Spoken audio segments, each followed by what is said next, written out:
Yo yo, it's Dirty Doritos. After watching this video, you might be able to use pre-edited cones better than me. No joke.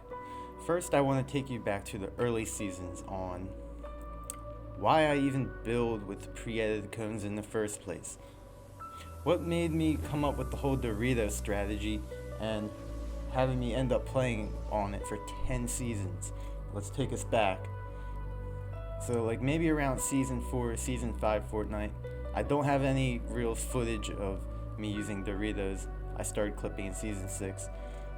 Around season 4 or 5, the only real use of a cone was to stop somebody from going up a ramp into the next box upwards to cone people.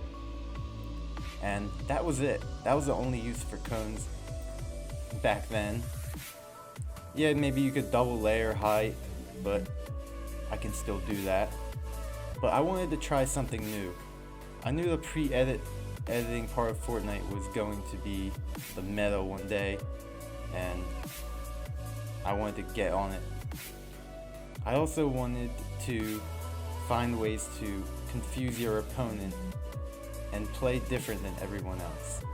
I did not want to have the same play style as anybody else. I just wanted to do me. Back when I saw the Dorito ramp rush was around the time where I started using the Doritos. It wasn't because of the Dorito ramp rush, but I started trying it out.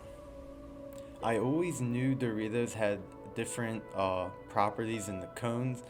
You would be able to place a Dorito on the bottom of someone's floor, whereas opposed to a cone, you cannot do that unless there's another build there. I'm not going to get into the pros and cons of Doritos versus cones. That will be another video. I'm here to explain why I use Doritos and why I still use Doritos. One of the main reasons why I just use Doritos is that it's easier and quicker to turn a Dorito into a cone as opposed to a cone to a Dorito. And this was back when I was on console and controller. On keyboard and mouse, Doritos are even more overpowered because you can just scroll wheel reset.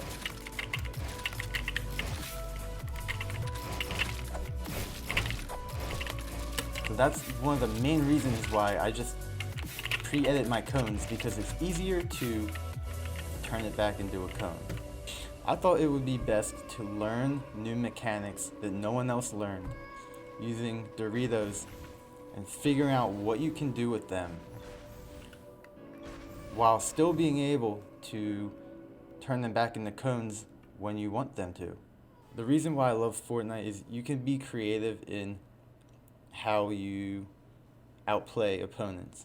You can do whatever you want as long as it works. And if you make something work that you made up, it's a great feeling because you figure it out on your own.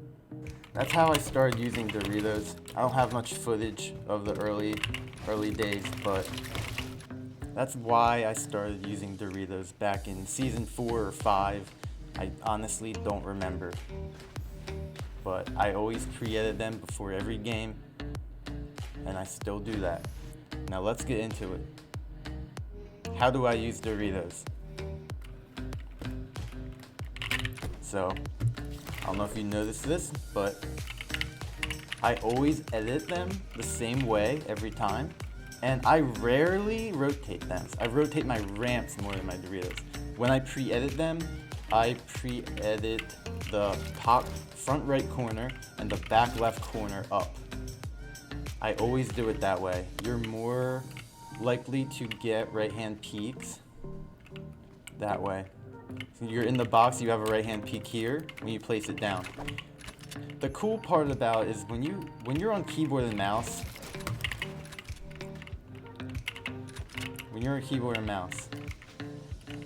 you can look to the left instead of rotating them and forgetting which way your Dorito is. You can just look to the left, you'll have it the other way. You just place it like that real quick. So it has to be ingrained in your head which way your Dorito's facing and knowing which way to go.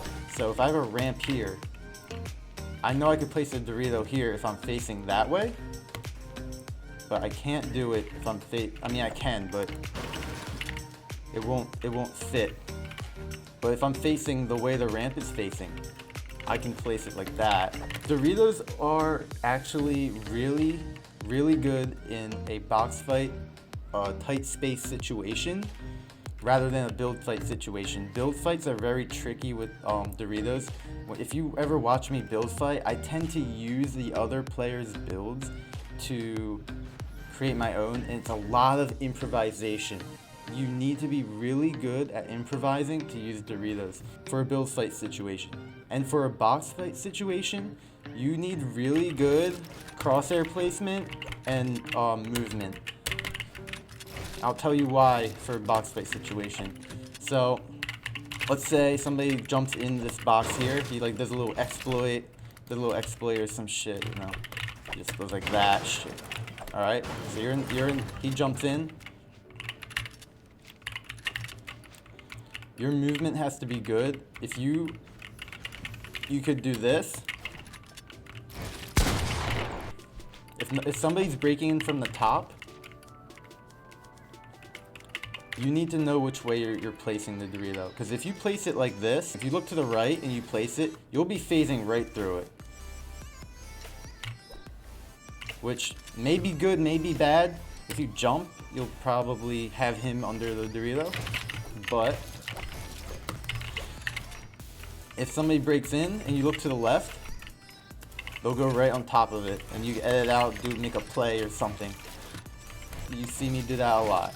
Another reason why your crosshair placement needs to be really good when you're using Doritos is if you're doing this move where you do the top right corner and you hit that, your crosshair needs to be like right here in order to place it, or else you could do this, and it could mess you up. Can't really get that angle on them, but so you place it here. Your crosshair placement needs to be really good. Your movement needs to be really good in order to use Doritos in a box fight situation and the story. One of the other main reasons why I use Doritos is it can really get into your opponent's head. Nobody does it. If you're fighting somebody and somebody just starts whipping out Doritos on you, first of all, they're very difficult to navigate through. You have to go under it. There's not a lot of high ground cover. There's only low ground cover. They don't know what's going through your head. They probably think you pre-edited it by accident. They have no idea what's up your sleeve. But I do, and that gives you the advantage. And people think like, yeah, you can't piece control with a Dorito, or you can't do, yeah, I can't do certain things. But there's a lot of things that I can do that you can't. If I really want to piece control somebody, sometimes all I need is, like, if I do this, you're pretty much taking half of their walls and their entire roof all in one piece.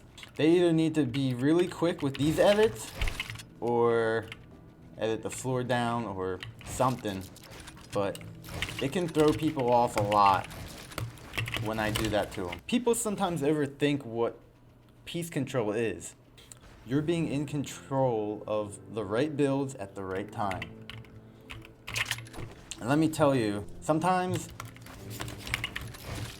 being in control of all this can be great.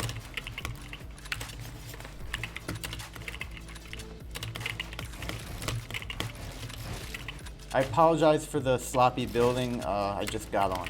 Anyway, I'm going to do other videos on Doritos. In my next Dorito video, I'll be showing you some common tricks that I do that are really useful. And this video plus that video, you'll be better than me at using Doritos. If you like the video, drop a like. If If you didn't like the video, drop a dislike. I don't care what you do. But that's it for me. I'm out.